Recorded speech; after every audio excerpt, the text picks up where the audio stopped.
नमस्कार दोस्तों, आज हम बात करने वाले हैं मध्य प्रदेश शिक्षक पात्रता परीक्षा वर्ग 2 के परिणाम और उससे जुड़े कोर्ट केस के बारे में।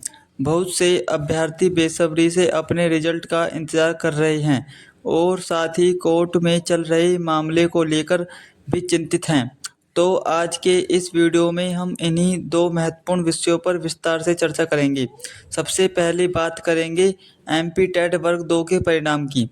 आप सभी जानते हैं कि मध्य प्रदेश परीक्षा मंडल एमपीईएसबी द्वारा एमपी टेट वर्ग 2 की परीक्षा सफलतापूर्वक आयोजित की जा चुकी है।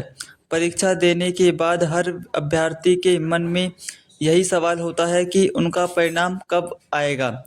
देखिए दोस्तों, आधिकारिक तौर पर एमपीईएसबी ने अभी तक परिणाम जारी करने की कोई निश्चित तारीख घोषित नहीं की है, लेकिन अगर हम पिछली परीक्षाओं के पैटर्न और विभिन्न मीडिया रिपोर्ट्स की माने तो यह अनुमान लगाया जा सकता है कि एमपी टेट वर्ग 2 का परिणाम अगस्त के लास्ट वीक या फिर सितंबर के फर्स्ट वीक के आसपास जारी हो सकता है। हालांकि मैं फिर से दोहराना चाहूँगा कि ये सिर्फ एक संभावित समय सीमा है। आपको नई और आधिकारिक जानकारी के लिए एमपीईएसबी की वेबसाइट esb.mp.government.in को नियमित रूप से चेक करते रहना चाहिए। जैसे ही परिणाम से संबंधित कोई भी आधिकारिक सूचना आएगी, वहां आपको इस वेबसाइट पर मिल जाएगी। अब बात करते हैं उस महत्वपूर्ण मुद्दे की जिसने कई अभ्यर्थियों की चिंता बढ़ा रखी है, एमपी टेट वर्ग 2 का कोर्ट केस। दरअसल इस कोर्ट केस का मुख्य कारण है परीक्षा के पासिंग मार्क्स को लेकर विवाद। कुछ अभ्यर्थियों ने हाई कोर्ट में याचिका दायर की है जिसमें 40% और 50% अंकों के पासिंग क्राइटेरिया को चुनौती दी गई है। विस्तार से समझें तो सामान्य वर्ग के उम्मीदवारों के लिए 50% यानी 150 में से 75 अंक और आरक्षित वर्ग के उम्मीदवारों के लिए 40% यानी 150 में से 60 अंक पासिंग मार्क्स निर्धारित किए गए हैं।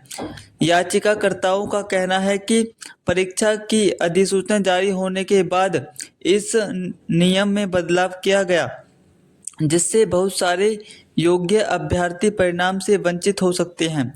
उनका तर्क है कि पहले इस तरह का कोई निश्चित पासिंग क्राइटेरिया नहीं था, या यदि था भी तो उसे बाद में अचानक से लागू किया गया, जो कि सही नहीं है। इस मामले में कोर्ट ने सुनवाई करते हुए मध्य प्रदेश के शिक्षक विभाग को और आदिम जाति कल्याण विभाग जैसे संबंधित सरकारी विभागों को नोटिस जारी किया है और उनसे एक विषय पर जवाब मांगा है। कोर्ट इस बात पर विचार कर रहा है कि क्या परीक्षा के बीच में नियमों में इस तरह का बदलाव करना उचित था या नहीं। अब इस कोर्ट केस का अभ्यर्थियों के परिणाम पर क्या असर पड़ेगा, यह जानना भी बहुत जरूरी है। देखिए दोस्तों, जब तक इस मामले में हाई कोर्ट का कोई अंतिम फैसला नहीं आ जाता, तब तक परिणाम जारी होने में थोड़ी देरी हो सकती है। अगर कोर्ट याचिकाकर्ताओं के पक्ष में फैसला सुनाता है तो पासिंग मार्क्स के नियम में बदलाव हो सकता है, जिसका सीधा असर परिणाम पर पड़ेगा। वहीं अगर कोर्ट सरकार के फैसले को सही ठहराता है तो परिणाम मौजूदा पासिंग क्राइटेरिया के अनुसार ही जारी किया जाएगा। इसलिए वर्तमान स्थिति यह है कि अभ्यर्थियों को परिणाम के साथ साथ कोर्ट के फैसले का भी इंतजार करना होगा। यह एक ऐसी स्थिति है जिसमें हम सभी को धैर्य बनाए रखने की आवश्यकता है। इस बीच में सभी एमपी टेट वर्ग 2 के अभ्यर्थियों से यह कहना चाहूँगा कि आप अपनी तैयारी जारी रखें। भले ही परिणाम में थोड़ा समय लग रहा हो या कोर्ट केस चल रहा हो, लेकिन आपकी मेहनत कभी बेकार नहीं जाएगी। आगे भी कई शिक्षक भर्ती परीक्षा आने वाली हैं और आपकी यह तैयारी उनमें भी आपके काम आएगी।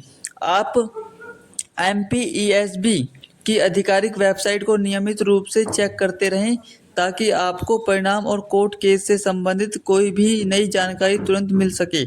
इसके अलावा आप विश्वसनीय समाचार स्रोतों और शिक्षक वेबसाइटों पर भी नज़र रख सकते हैं।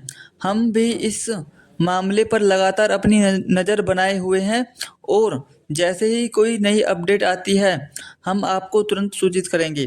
तो दोस्तों, इस वीडियो में हमने एमपी टेट वर्ग 2 के संभावित परिणाम की तिथि और कोर्ट केस के मुख्य मुद्दों पर विस्तार से चर्चा की। उम्मीद है कि यह जानकारी आपके लिए उपयोगी साबित होगी।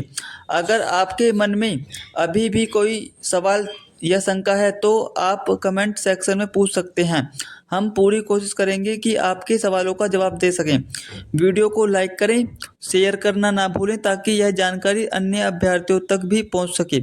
और अगर आपने अभी तक हमारे चैनल को सब्सक्राइब नहीं किया है तो कृपया सब्सक्राइब कर लें ताकि आपको आगे भी ऐसी महत्वपूर्ण अपडेट्स मिलते रहें। अगले वीडियो में हम किसी और महत्वपूर्ण विषय पर बात करेंगे। तब तक के लिए धन्यवाद और शुभकामनाएं।